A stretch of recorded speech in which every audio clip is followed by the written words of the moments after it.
Super snack food के बारे में चर्चा करेंगे। हम सबके मन में ये क्वेश्चन उठता है कि सुपर स्नैक कौन सा फूड हो सकता है। तो बड़ा कॉमन है, जिसे हम सब जानते हैं, जिसे हम मखाना या फॉक्स नट्स या लोटस सीड्स के नाम से जानते हैं। अब यह सुपर स्नैक फूड क्यों है? क्योंकि इसमें प्रोटीन, फाइबर, विटामिन्स और मिनरल्स प्रचुर मात्रा में पाए जाते हैं। और यदि हम 100 ग्राम मखाना लें तो उससे हमें 350 कैलोरी एनर्जी मिलती है।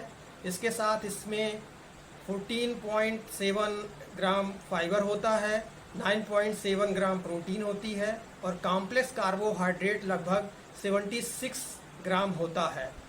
सबसे बड़ी बात है, इसमें फैट जो होता है ना के बराबर, यानी 0.1 ग्राम केवल होता है। तो डायबिटीज़ और हार्ट के दोनों पेशेंट के लिए सुपर स्नैक के रूप में मखाना बहुत ही अच्छा एक फूड है, जिसे आसानी से लिया जा सकता है। इसके अलावा इसके और क्या क्या फ़ायदे होते हैं उस पर हम चर्चा करेंगे, और इसको कैसे लें जिससे इसकी पूरी न्यूट्रिशनल वैल्यू प्रॉपर बॉडी में हमारे डाइजेस्ट हो और हमारी बॉडी प्रॉपर एब्जॉर्ब करे, जिससे हमें इसका पूरा भरपूर फ़ायदा मिले। तो चर्चा करने से पहले इस चैनल को आप लाइक करिए, सब्सक्राइब कर लीजिए और बेल आइकन के ऑल बटन को प्रेस कर दीजिए, जिससे आने वाली जानकारी आपको प्रॉपर नोटिफिकेशन में मिलती रहे। सबसे पहले हम चर्चा करते हैं इसके फ़ायदे क्या होते हैं। तो मखाना का फर्स्ट बेनिफिट होता है कि यह हमारे ब्लड प्रेशर को मेंटेन करता है, क्योंकि इसमें मिनरल्स के रूप में जो सोडियम होता है बहुत कम होता है, पोटेशियम हाई मात्रा में होता है और मैग्नीशियम भी हाई मात्रा में होता है। और यह तीनों फैक्टर हमारे ब्लड प्रेशर को रिड्यूस करते हैं, यानी कि मेंटेन करते हैं। तो जिन लोगों का ब्लड प्रेशर ज़्यादा रहता है वो मखाना को एक सीमित मात्रा में ले सकते हैं। अब कितनी मात्रा लेनी है इसमें हम बाद में चर्चा करेंगे, इसलिए आप इस वीडियो को अंत तक देखते रहिए तो आपको प्रॉपर क्लियर होता रहेगा।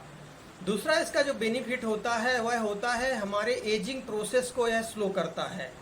अब एजिंग प्रोसेस को स्लो करने में इसमें जो एंटीऑक्सीडेंट हो फ्लेवोनॉइड्स होता है वह हमारे फ्री रेडिकल्स को डिस्ट्रॉय करता है या न्यूट्रल करता है, तो जिससे हमारी बॉडी की एजिंग प्रोसेस भी स्लो होती है और इससे हमारी स्किन भी प्रॉपर मेंटेन रहती है।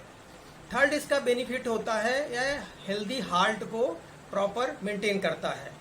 अब हेल्दी हार्ट को प्रॉपर मेंटेन करने के लिए इसमें क्या होता है कि फैट बहुत कम लो मात्रा में होता है, यानी 0.1 ग्राम होता है। और इसके साथ साथ यह इसमें कोलेस्ट्रॉल और ट्राइसाइक्लिसराइड्स को कम करने का इसमें प्रचुर मात्रा में बेनिफिट मिलता है। यह बॉडी के लिपिड्स को कंट्रोल करता है, जिससे कार्डियोवैस्कुलर सिस्टम को भी प्रिवेंशन होने में मदद मिलती है। फोर्थ बेनिफिट इसका होता है हमारे वेट लॉस को हेल्प करता है। जिन लोगों का वेट ज़्यादा होता है वह यदि मखाना लेंगे तो उनका वेट लॉस भी कम होगा, क्योंकि इसमें फाइबर प्रचुर मात्रा में होता है, प्रोटीन बहुत पर्याप्त मात्रा में पाया जाता है और प्रोटीन लेने से और फाइबर लेने से हमें भूख कम लगती है, जिससे हमें वेट लॉस में हेल्प मिलता है। फिफ्थ बेनिफिट होता है इसमें कैल्शियम का बहुत अच्छा सोर्स है, जिससे यह हमारे बोन और टीथ के डेवलपमेंट में हेल्प करता है। तो हमारी बॉडी में कैल्शियम के लिए मखाना का एक अच्छा सोर्स है। इसके अलावा सिक्स बेनिफिट होता है यह एंटी इन्फ्लामेटरी का प्रॉपर्टीज़ रखता है, यानी हमें प्रिवेंशन ऑफ इन्फ्लामेशन कराता है, क्योंकि इसमें एंटीबैक्टीरियल की प्रॉपर्टी पाई जाती है और इसमें एंटीऑक्सीडेंट पाए जाते हैं जो इन्फ्लामेशन को कम करने में हेल्प करते हैं।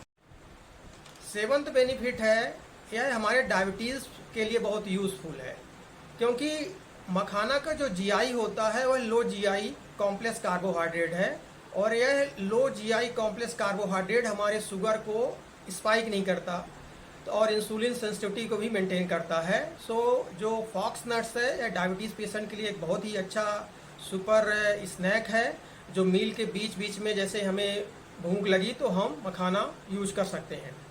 सेवंथ बेनिफिट के बाद एट्थ बेनिफिट जो होता है यह हमारे किडनी को भी प्रॉपर मेंटेन रखता है। और किडनी में यह क्या करता है कि जो टॉक्सिक सब्सटेंस होते हैं उसको बॉडी से बाहर निकालने में हेल्प करता है और यूरिनेशन को भी प्रॉपर रेगुलेट करता है। ये सारे इसके बेनिफिट हो गए। अब प्रश्न आता है कि मखाना को हम कैसे यूज़ करें कि इसका जो न्यूट्रिशन होता है हमारी बॉडी में कंप्लीट डाइजेस्ट हो जाए और एब्जॉर्ब हो जाए। सो यूज़ करने के लिए क्या है कि इसको हम नेचुरल फॉर्म में लें, यानी कि इसको धीमी आंच में हल्का सा रोस्ट कर लें। और रोस्ट करने के लिए हम बटर या घी का यूज़ ना करें, नहीं तो इससे जो इसकी नेचुरलिटी है वो कम हो जाती है, क्योंकि मखाना जाना ही जाता है लो फैट के लिए, क्योंकि इसमें जो फैट या लिपिड्स होता है केवल 0.1 ग्राम होता है। तो यदि इसमें हम एक्स्ट्रा बटर या घी मिला देंगे तो जो मखाना की ओरिजिनल प्रॉपर्टी है वो कम हो जाती है। तो हम हल्के आंच में इसको रोस्ट कर लें और इसको फ्रेश यूज़ कर सकते हैं। और कंटेन करने के लिए इसको हम एयर टाइट जार में कुछ दिन के लिए रख सकते हैं, लेकिन उससे कभी कभी मॉइस्चर आ जाता है। तो कोशिश करना चाहिए कि मखाना को हम फ्रेश यूज़ करें, जिससे ये कुरकुरे हमें प्रॉपर बॉडी में डाइजेस्ट हो जाएं और एब्जॉर्ब हो जाएं और बॉडी को पूरा इनका न्यूट्रिशन मिले। और रोस्ट करते वक्त इसमें हमें एक्स्ट्रा साल्ट यानी सोडियम क्लोराइड भी नहीं मिलाना चाहिए, क्योंकि एक्स्ट्रा साल्ट मिला रहे हैं तो उससे भी इसमें क्या होता है कि जो इसमें सोडियम कम पाया जाता है वह प्रॉपर्टी इसकी ख़त्म हो रही है। सो इसमें हम एक्स्ट्रा साल्ट ना मिलाएं और इसको नेचुरल फॉर्म में रोस्ट करके हल्के आंच में डायरेक्ट फ्रेश यूज करें। अब प्रश्न उठता है कि हम डेली कितना यूज कर सकते हैं। सो डेली लगभग 30 ग्राम हम इसको ले सकते हैं, जो डायबिटीज़ और हार्ट के पेशेंट के लिए अच्छा है। इससे ज़्यादा मात्रा में लेने से कभी कभी कुछ लोगों को गैस्ट्रोइंटेस्टाइनल प्रॉब्लम आ सकती है, जैसे पेट में गैस बनना या पेट का फूलना, टाइट होना, जिसे हम ब्लोटिंग कहते हैं, देखा जा सकता है। तो इसको एक सीमित मात्रा यानी 30 ग्राम तक डेली हम यूज कर सकते हैं, लेकिन कोशिश करें इसको नेचुरल फॉर्म में यूज करें, जिससे इसकी जो ओरिजिनल प्रॉपर्टी है हमारे बॉडी में पर्याप्त मिले। Thank you.